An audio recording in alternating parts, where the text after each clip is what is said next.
بسم اللہ الرحمن الرحیم۔ مغرب کا مریض۔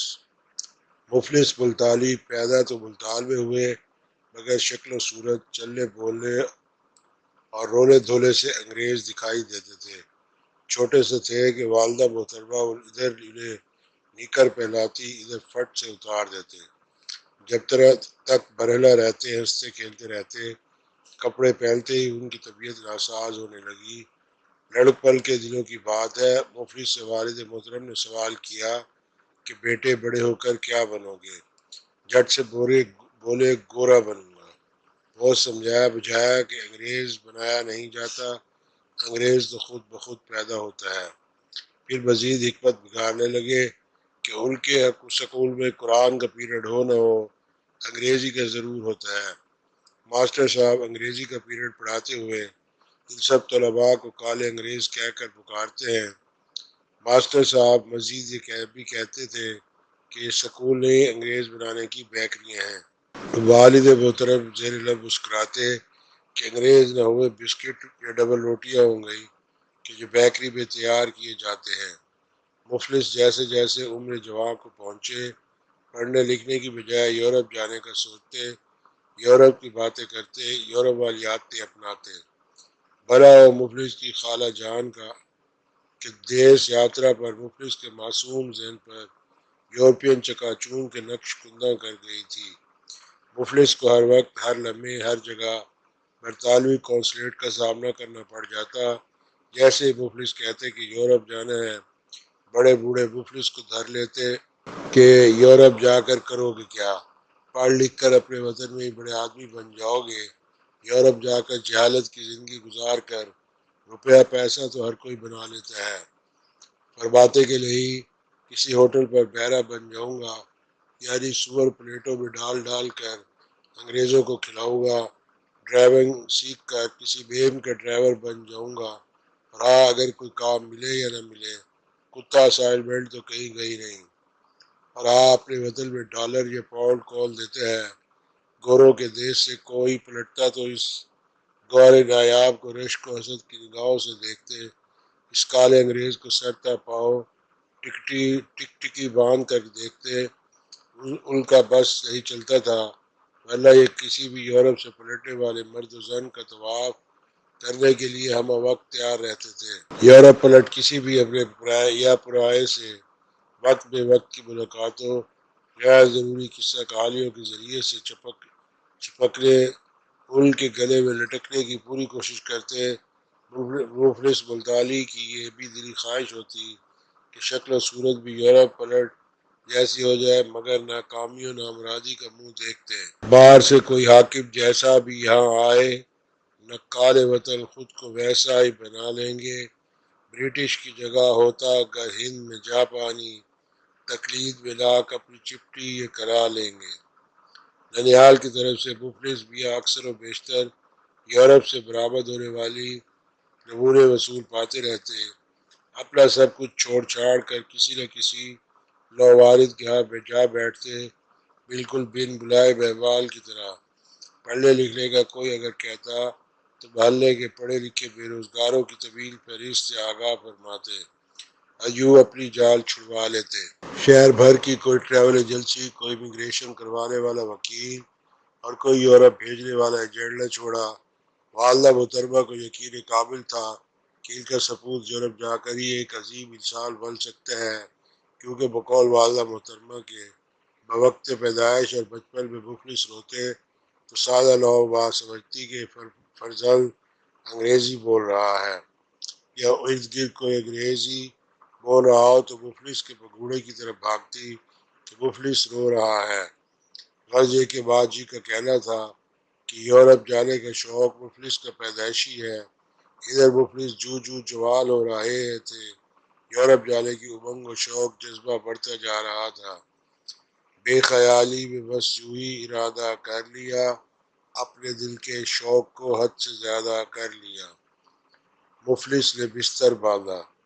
والد محترم کی التھک کوششوں، احمقانہ وار منتوں کے ساتھ ساتھ مفلس ملتانی کی دعائیں التجائیں قبول ہوئیں اور موصوف سفر عشق کا ویزا حاصل کرنے میں کامیاب ہو گئے۔ ویزا کیا ملا کہ دل بہار کے آ گئے، فرمانے لگے کہ لوگ جنت میں پہنچنے کے لیے موت کا انتظار کرتے ہیں، جبکہ وہ ہے کہ جیتے جی جنت جا رہے ہیں۔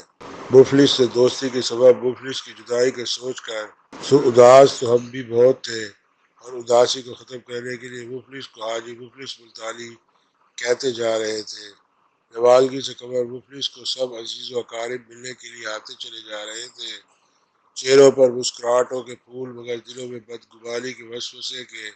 خالدار کے سپوت جناب مفلس ملتانی لندن جا کر کریں گے کیا؟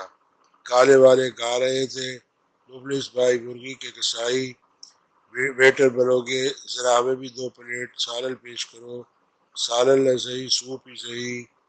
نئے کپڑے پہن کر بال بنا کر کہاں چلے ہو کس کے لیے؟ ٹیکسی چلانے چلے ہیں، الخدمت تو موجود ہے، الخدمت سے کیا مراد؟ الخدمت یعنی کتا پروجیکٹ، آخر وہ بھی جالدار ہے، صفائی ستھرائی کی اس زبان دراز یعنی کتے کو بھی ضرورت پڑتی ہے۔ الغرض مہمانوں کی اکثریت کتا واش سروس کو زیادہ بہتر قرار دے رہی تھی، جبکہ مفلس کا جواب وہی پرانا ہے، کتے واش کریں ہمیں پاؤنڈ تو ملے گی نا۔ دوپہر ٹھیک 2 بجے ایئر سوئس سے مفلس ہواؤں کے دوش پر لندن روانہ ہو گئے۔ سکرٹ پوشی سخت منع ہے۔ دوسرے ہی دل کا وکال موصول ہوئی کہ مفلس ملتانی مفلس انگلستانی ہو گئے ہیں۔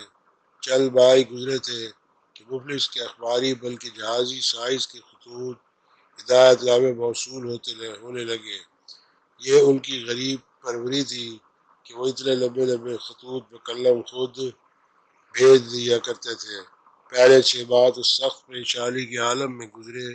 سخت ناداری و افلاس نے لندن کو بھی ملتان بنائے رکھا، نہ کوئی خاک روبی اور نہ کوئی سیل مینی، نہ دھلوانے کو گاڑی لائی کوئی کتا واش سروس، سننے کے لیے لائی کوئی والدہ نہ کوئی والد۔ دنیا کے سب سے خوبصورت شہر میں مفلس اپنی زندگی کی بدترین مفلسی دیکھتے رہے۔ لندن کی ٹھنڈی ٹھنڈی ہوائیں سر شام جب چلتی تو مفلس کی بیزاریاں آوازاریاں بلکہ بے روزگاریاں مفلس کو مزید زندگی سے بیزار کر دیتی۔ سردیوں کی شامیں اداس گزرتی، نہ چھیڑ ہے نکتے باد بہاری، راہ لگ اپنی تجھے اٹکیلیاں سوچی ہے، ہم بیزار بیٹھے ہیں۔ پھر یکے بعد دیگرے ایسے ایسے کام ملتے رہے اور مفلس چھوڑتے رہے کہ اگر وہ کامیاب کام اپنے ملک میں کیے جاتے تو کوئی مفلس کو چھوٹا کہتا تو کوئی مفلس کو زکوٹا کہتا، کبھی مرغیوں کو جھٹکے دے دے کر پیک کرتے تو کبھی انگریزوں کی قبیل گاؤں کے چکر لگا لگا کر مفلس روزگار ڈھونڈتے۔ اجنبی گلیوں اور سڑکوں کی پیمائش ناپ کر مفلس اس ازدحام میں بے لگام کا حصہ بن جاتے کہ جہاں ادب کے راستے پر آنکھ بیچے، کوئی آگے روا ہے کوئی پیچھے۔ ٹھیک 1 سال اور چند ماہ کی ذلت و رسوائی، بے چینی و بے روزگاری کے بعد مفلس ایک اولڈ ہاؤس میں ملازم ہو گئے۔ اولڈ ہاؤس میں بوڑھے بھی تھے اور بوڑھیائی بھی تھی، ان کی ڈیوٹی زنان خانے میں بھی تھی۔ مفلس کا دل خوب بوڑھیاؤں سے مانوس ہو چکا تھا۔ ان بوڑھیاؤں کی اکثریت کو ان کی اولاد اولڈ ہاؤس میں آ کر پیک گئی تھی، بلکہ جمع کروا گئی تھی۔ بعض بوڑھیائی وہ بھی تھی کہ جنہوں نے اپنے بوڑھے میاں کو طلاق دے کر چلتا کیا تھا، صرف طلاق دے کر چلتا ہی نہیں، مار مار کر چلتا کرتی تھی۔ گلی سے شام کو ہنستا ہوا وہ یار گیا، میاں جو سامنے آیا تو کھا کے مار گیا۔ مفلس اپنے والد حضور کو لکھتے ہیں کہ آپ نے دادی جان کو اللہ میاں کے ہاں بھیج کر یہ معروبی ہمیں دی ہے، ہمیں معروبی قدرت نے دل کھول کر پوری کر دی ہے، جتنی چاہے دادیاں لے لو، بنا لو انگریز دادیوں کی جھاڑ پوچھ، بناؤ سگار، غسل خانوں کے ٹب میں جا کر دادی کو ڈبو دینا اور پھر زندہ سلامت باہر نکال لینا مفلس کی ذمہ داریوں میں شامل تھا۔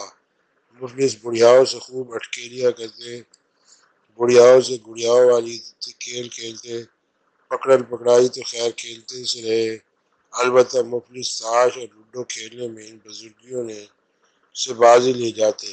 وہ بیچارے بوڑھے اور یہ 25 سالہ نوجوان، وہ بڑھائے مفلس سے ایسی مانوس ہوئی کہ ہر وقت مفلس سے کہتی کہ انہیں اپنی زبان بولی سکھائے۔ وہ بڑھائی جنون کی حد تک زبان غیر سیکھنے کے لیے بےتاب تھی، اور ادھر مفلس جو کہ تعلیمی لحاظ سے مفلسوں کی لاش تھے، ادھر وہ انگریز بڑھائی ان کے سامنے ظالمانہ طلب ظاہر کرتی رہی۔ مغرب کی دادیوں نے سیکھی زباں ہماری، ادبی ضمیر کی تحریری اطلاعات کے مطابق عمر آخر میں بھی وہ بڑھائے جزا اور سزا اور لباس کے قید و بند سے بالکل آزاد تھی۔ ذرا موسم گرم و نرم ہوتا، ہر بڑھیا اسکرٹ سے باہر آ جاتی کہ جیسے اولڈ ہاؤس میں بورڈ امیزہ ہو کہ اسکرٹ پوشی سخت منع ہے، جیتے ہو تو ملبوس ہو اریانی تل سے، مر جائے تو آزاد ہے فکر کفن سے۔ شام کے بعد جب فارغ البال دادیاں دنیا و مافیا کی ٹھکرائی ہوئی اور اپنے عزیز و اقارب کے گوشے مانوس سے بے خبر ادویات سکون افزا کے نشے میں مدہوش پریشان گریزہ گریزہ گہری نیند کی حلقہ بگوش ہو جاتی، تو مفلس اپنے عزیز و اقارب کو پردیس کی بے رنگ بے ڈھنگ زندگیوں کی سنگینیوں اور تیزیوں سے مطلع فرماتے رہتے۔